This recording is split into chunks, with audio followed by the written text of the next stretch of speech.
Welcome back to Sports Talk ATL. I am Chase Earl, joined by Alex Orge. We are wrapping up this show on a Thursday evening, talking about the state of the NFC South. This division was the only team with three teams over 500. I think going into last week, they all lost. Now they're all at 500. We're pretty much at the point through 6 weeks where we all thought we were going to be. Well, maybe you thought the Panthers were going to be better and the Bucs were going to be a little bit worse, but we thought it was going to be a three-team race in some capacity, and all teams would be around 500. And I don't see any reason why this goes any differently. Now they all have easy schedules, so maybe one team wins a couple more of the games that they should. But these teams as a whole are just too inconsistent for various reasons.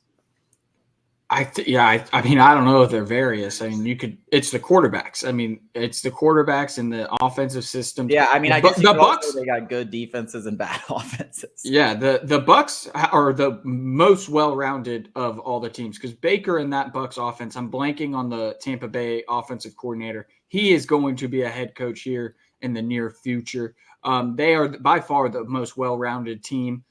Their defense is filled with veterans, filled with all-pro Pro Bowlers. And the same could be said for the Saints and the Falcons. The Falcons probably have the worst defense out of the bunch, but I don't think that's really indicative of how good this Falcons defense really is because it is the best defense we've seen in Atlanta in probably my lifetime.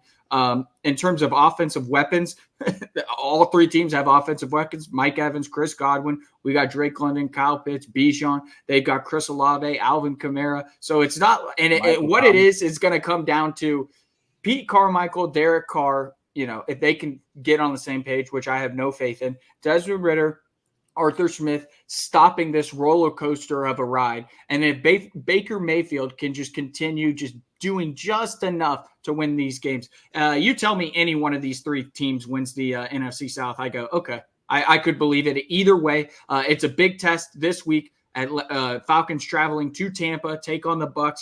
That game goes a long way in who wins this division. The Falcons playoff chances jump. It's a 20-point swing depending on if they win or lose this game this Sunday.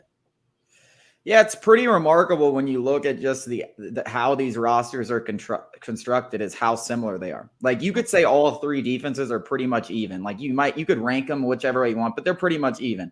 Offensive lines, I think the Falcons might have an edge there. But position players, skill position players, all have great skill position players, and all of them have question marks at quarterback. Maybe Derek Carr's the most proven, but they have Pete Carmichael, which holds him back. So it's gonna be a wild ride. That ends our show for this evening. Thank you guys so much for joining us. We will be back with you on Friday.